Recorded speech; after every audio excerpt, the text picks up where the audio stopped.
Hey, this is James from All Hail Internal Combustion. Today we got trailer repair. It's not our trailer. It's a friend of ours and he needs some work done to it. Let's take a walk around the front and look at the problem area. Somebody was towing it and came off the ball. Safety chains caught it, which is cool, but it appears that it grabbed a hold of the foot plate of the stand, and see if you can see that. Yeah, it tore some metal there. All of our bolt holes are all crazy. This bolt, I don't know how they got that thing in there because I can't get a wrench around the bottom of it, so I'm gonna have to cut that out of there. God bless you for getting that nut on there, I'm telling you. So I'm gonna go ahead, hook up the angle grinder, pull this out of here, and see how bent out of shape this plate is, and figure out how to flatten it back out. Well, I'm gonna say everything went crazy in trailer land that day. As you can see here, this is pulled up.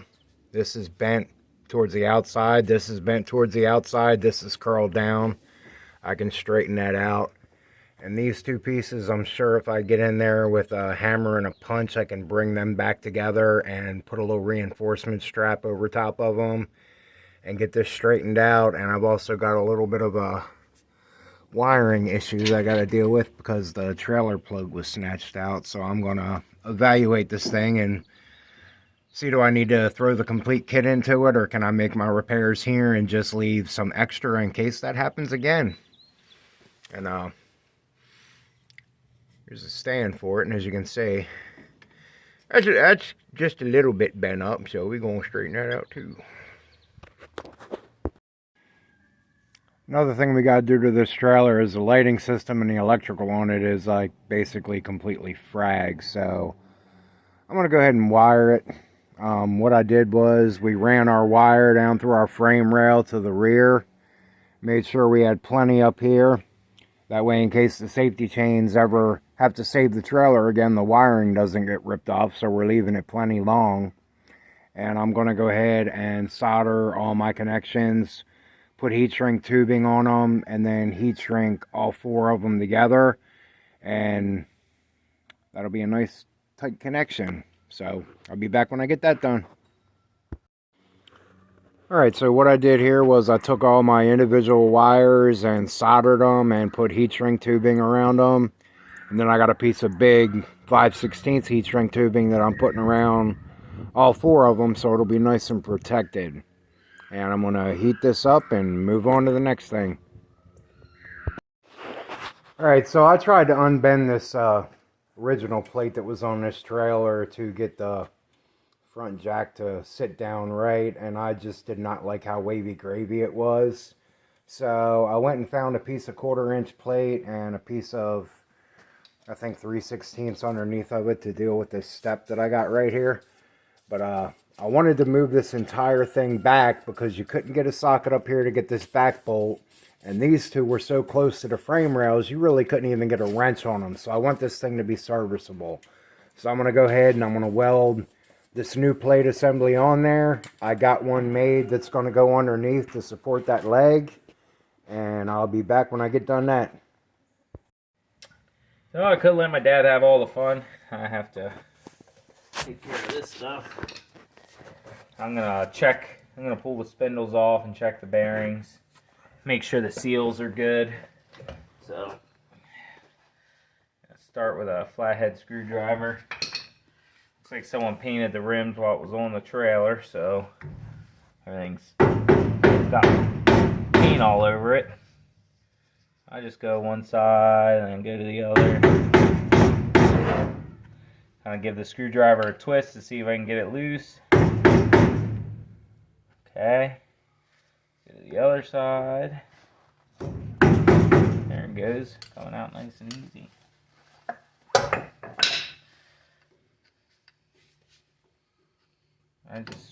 With these, I don't know what happens. I guess people get frustrated or something. They beat the heck out of these things. I don't know. If you think maybe it's a drum, like a trailer drum, I don't know. I've seen some pretty dinged up, dented versions of these. So it's quite easy. You just pull it off till it comes off. So we got some grease in there. Oh my God, the nasty. I hate black grease. To each their own, but I prefer red or blue or green or some color so you could see if you're getting contamination, you know, dirt or anything like that. Look, I got gloves that fit me. And some larges from Harbor Freight, and it didn't fit. And you got the chubby kid hand, so you need the air large. Yeah, all I do is make a fist and it busts right down out of there.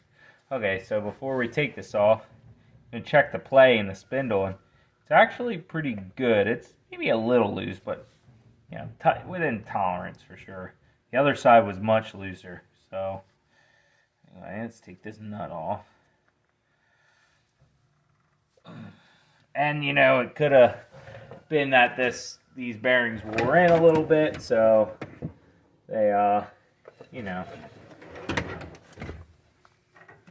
probably would use an adjustable typically, but we ain't got an adjustable that big no more. It's in the plumbing box. Yeah, which will be coming out of there soon, huh? Yes. Good tools back. I can have my big adjustable wrench back that says T-Bird on it. Never had a T-Bird, but I got the tools. Ew, this thing's being stubborn. Alright. I probably have a socket that'll fit this, to be honest, but these are never that tight, so. They're not supposed to be. So you want to check for excessive wear on the back of the nut and on the front. See, this still has some factory and settings, and take a look at the threads and make sure they don't look like they're boogered up, or there's maybe some micro vibration going on in the axle. Sometimes can cause those to get boogered a little bit. So just pull the spindle off slow. I like to pull the bearing out of the front, and we'll set that off to the side. You can inspect it, but you know, I like to clean them off first, and I'm flushing all this black grease out of here. So there's the seal on the back, and this one's actually in decent shape. I got replacements for it anyway. So we're going to replace the seals, check the bearings, make sure everything's healthy. We'll put this in the bench vise. We're going to clean and paint it. So, but while you're down here, you want to clean up your spindle. Clean that up real good. And now some of these trailers have a grease fitting in the front. Old ones I don't think typically do. I think that's where I've seen no grease fitting, but so this has a little grease fitting in it, and it runs back and it squirts out of this little hole here. So I'm gonna flush that nasty black grease out of there. Let me grab my grease gun and you guys can see how that works. Grease gun and trailer. I got some red and tacky, some Lucas red and tacky in here. Stick it on the fitting there and pump her up. That's still black grease. Still black grease. Still black. There we go. There's some red. We don't need that black grease in there contaminating the red grease, because then we need to be able to see that the red grease has dirt in it. And another reason why I like red and green and blue greases is that you could see metal shavings in it, which is also important because sometimes the inner race that the bearing actually rides on can start to come apart. Sometimes if it gets too hot, you'll get metal shavings, but you obviously can't see that inner sleeve that these bearings roll on. Now, you'll start to see damage on the outside here pretty quickly after that happens. But so I'm gonna put everything in this here bucket. Color changing, look at that. Color changing party bucket. Party bucket, they used to have Pontiac parts in it. And another good thing about the colored grease, when you put them into bearings and stuff like that, you can color coordinate your wardrobe to match your bearing grease for whatever day you're going out. You're like, well, I know I got that red and tacky in there, so I'm going to go ahead and wear my red flip-flops. Be right back. Here's the trick with rear main seals. This or not rear main seals, but back of spindles. It's the same way in old muscle cars and stuff like that too, the seal. Sometimes you could put a socket on the bearing and the bearing will sit against the seal and you can kind of lightly tap everything all out together. That doesn't work with this one. The bearing sits right against the rubber and it mangles it all up and everything. So I like to replace my seals every time I check, at least check my bearings when I'm getting to know a trailer for the first time. You have no idea when these are serviced last, how old these bearings are, what kind of life they've lived. So I like to get in there, get a good idea what's going on, and go from there. So on these, unfortunately, kind of have to do it the barbaric way. Not a big fan of pulling seals out like this, but it is what it is. You just give it a couple taps. I got the lug nuts on the lug studs there so that they don't mangle up the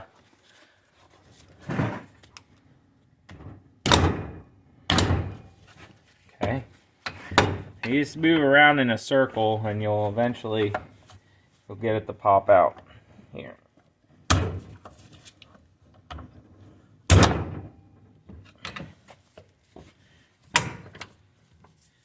Of course, there's no great way to hold this in there, but I haven't done this way yet.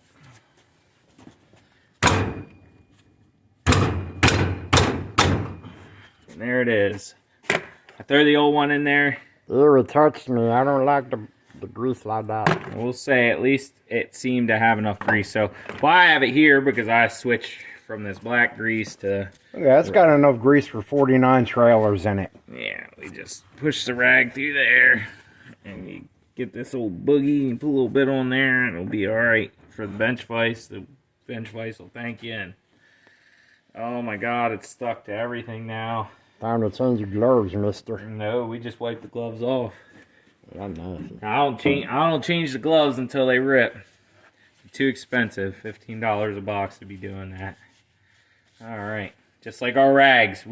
Hey, that's another thing, guys. We take our rags and we keep all the dirty ones in a separate pile. So when you're doing really crummy work like this, you can go for the dirty rag and you can get it the rest of the way dirty and then throw it away.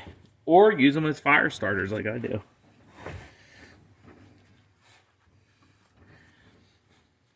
And people will say, well, they're fire resistant. Not if you put a propane torch to them. And not if you got enough grease on them. Yeah, nothing is fireproof when put to enough heat. Okay, so that's what's going on. So what I'm going to do is I'm going to actually keep this in the bench vise like this for now. Like that. And I'm going to just take the grinder with a flapper disc to it and clean up what I can. And then I'll take the wire wheel and I'll clean it up real good. And we'll be right back and I'll show you that. Alright, so we're over here, we're looking at our bearings. You want to look at all the wheels independently, and look at them real close. Maybe get a rag just to get some of that extra oil off. You're looking for hard lines or creases or bluing. Means it got way too hot and they should probably be replaced because that hardening comes off of them once they get hot. So, your bearings on borrowed time if it's blue. Don't reuse it. You want to look for any fatigue cracks or breaks in between the wheels. And just check everything out. Make sure it doesn't look like there's any excess wear or a bunch of gunk and stuff up there. And we clean this in our parts washer. So I usually do is give it a little spin. Seems like it's rolling easy. And then I give it a slow spin up to my ear. And you're just listening for any kind of bumps, grinds, groans, whatever. So that's our inner. This is our outer. That one sounds pretty good. Now I will say this whole side was kind of loose. And I noticed the bearing does have a little bit of extra play. So we're going to make sure that this one gets put back into the proper tolerances. See, look how much this moves in and out. Not very much. This one moves out a good bit. That's from someone not putting the nut in tight enough and this bearing kind of wore out. Or it could have been there was a lot of weight over here at one point and it wore out this way. And, in theory, the nut shouldn't loosen up. But, I guess it does work like that. So I have the spindle behind Dad there, all cleaned up and ready to go back together. Take our inside bearing. Yeah, I painted it Ford blue. Yeah, that's what we had in excess. So we're gonna pack this bearing. We're gonna drop it in there. We're gonna drop our seal in. So let's take this over. Obviously, I took all the grime off and I put tape over everything. So we'll keep that tape on until I'm ready to put the front bearing in. So let's go take this over to the bench and put the seal in. Yeah, let's do that.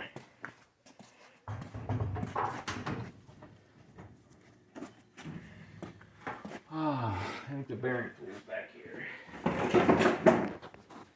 Okay, so I have a bearing tool. You don't need one of these, I promise. You can hand pack, put that thing in your center of your hand and pack it with grease and pack this with grease. I bought one because I'm bougie like that. Dad hated that I even bought it. You don't need one of those. I've never used it. Yeah, I like watching the grease squirt all up inside of the, you know, the crevices of this bearing there. Look at that. Yeah. And now my hands aren't all gross. Oh, that's beautiful. Well, they wouldn't have been gross anyway because I got gloves on. That's beautiful. So I got this particular kit from Harbor Freight, and it came with 2 used seals in the box with it. Imagine that. You got this from Tractor Supply. Right, where did I say? Harbor Freight? You said Harbor Freight. Yeah, don't go to Harbor Freight. They don't have crap for trailers. So anyway, you set it in there fairly straight. You know, don't get too freaking personal about it. Just give it a light tap reel all the way around there. I gave it a little too much of a tap there. I would normally use a socket on something like this, but I don't have one that big, and I got finesse. We'll be okay. So you just get it in there about even. And that's it. Bam, your seal's in. So let's go ahead and go put this on our spindle. I'll show you what else we do here. Okay, so once you get to this point, you want to get some grease on all of this. All the machine surfaces, even up where the seal rotates. And it's important because that seal will take a giant dump on this whole situation if you don't lubricate that. So Never want to dry start your trailer axle. no, definitely not. You know, that's how you end up with cam bearings like that's in my Pontiac. So never dry start your trailer. It will thank you later for that. Well, then you just go ahead and, you know, why not? We'll just put a little bit of oil on the outside of this guy to clean it up.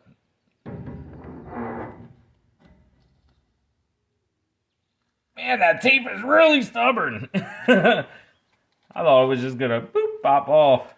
So after I verified the old seal inner diameter to the new one, they were the same. For some reason, this just kind of needed to be forced back in there, so I tightened the nut down to get the spindle where we wanted it. I felt it stop. The seal's sitting just behind the machined edge for it to ride on, and the bearing set. I loosened it up enough to get a little bit of play, but you don't want too much. You also don't want it too tight either. So, what's it, about 2 spins of the tire once you get the tire on there? Roughly, yeah. Yeah, and once you put the tire on, you can still get to your nut and stuff. So, let's go ahead and throw the rim and tire back on this, and we'll test it out and see how it does. Okay, the rim.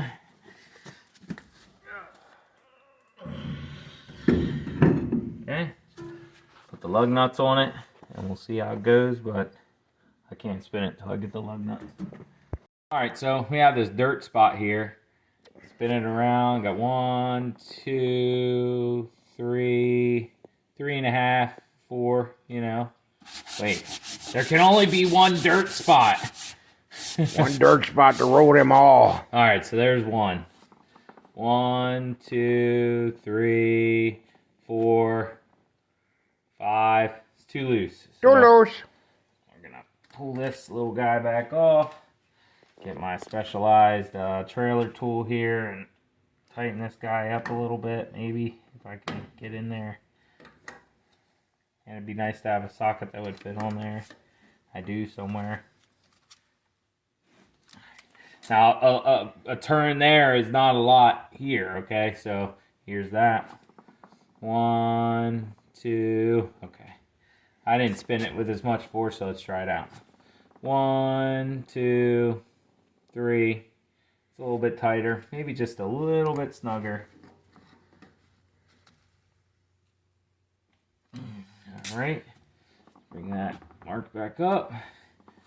1, 2, 3. You know, I think I should go a little tighter. I mean, you want to leave some play in it. You don't want to run your races in. It is a and spin it again. You hear that noise? That's what happens when you don't remove the old valve stem out of there and you just kind of rip it off. Sounds like the wheel on The Price is Right. It ain't gonna hurt nothing in there, but maybe next time we get tires, we get them done right. I'm gonna have to root. Oh no, went on. Okay, cool. Yeah, it's a weird little spider clip thing there. So the dust cover we'll put back on there here shortly, but that's pretty much it. That's all you do for bearings. Now, let's say your bearings are shot. You need to replace the races with them too. You don't want to put new bearings on old races. It's just not good practice. They might ride okay every once in a while, and then you'll get one that they don't ride okay. Bearings are a matched pair, race to bearing. So I think they were like $50 for a set for 2 tires at Tractor Supply. So it's really not much. If you need to replace a bearing, just do both sides. Don't just do one side. Do them both so it's a matched pair, you know. And come on, guys, be honest with yourself. How many times have you seen a trailer off on the side of the highway with either the wheel missing off of it or the entire hub assembly missing off of it because they had to go chase down parts because they let it go too long? And that's why we're fixing this thing right now so it doesn't end up on the side of the road with me having to fix it on the side of the road. So we're taking care of this now, and I'd rather do it in my garage than on the side of the road. So that's the spindle. We got the electrical almost buttoned up. I got this light tied in and did the underneath work of fastening the wires to the underside of the trailer to keep them. I just left some slack, a little bit of slack, so the wire wasn't pulled taut. And I put some fasteners in there and zip tied them together. And we left about 4 coils, hand coils of wire, all zip tied to one another in this back corner, just in case we ever need to make a repair. We can undo those, pull them out through to the light or to that side or wherever we need to go. So we tested it with our power probe, and we were able to throw power to the different parts of the system and make sure that everything was working properly. So I got to do the 2 front side marker lights spliced, and then we're done on the wiring. We're done on the spindles. Pops is finishing up the mount or the jack arm now, so we'll be right back with you. Alright, this is a newer welder I got that replaced my 18-year-old Lincoln that I used to have, and me and this welder are still kind of getting used to each other. I just ran my first spool of wire through it and ran out in the middle of this job. Of course, because that's how things happen. But I do have my plate welded onto it.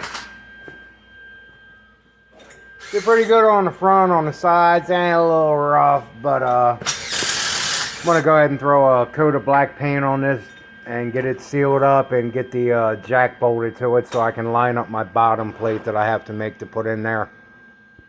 So we're finished up on this project. We got the top plate for the jack welded in and painted and done up.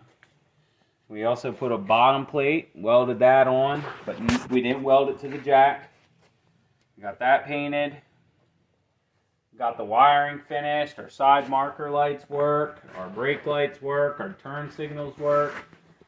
Got in Pennsylvania you have to have all the lights out of it. If the lights are there, they have to work. So we took any lights out that weren't working anymore, and the only ones they require are brake, turn signal, that kind of stuff from what we read online. So we'll see when it goes to inspection, but that should do it. That's pretty much it. We got the spindles greased and prepped and painted and put back on. Tires torqued down. We're ready to pull this out, and we're gonna start on the truck. So this is James from All Hail Internal Combustion. Make sure you give us a thumbs up, like, subscribe, and comment. Anyway, we'll see you next time. Have a good day.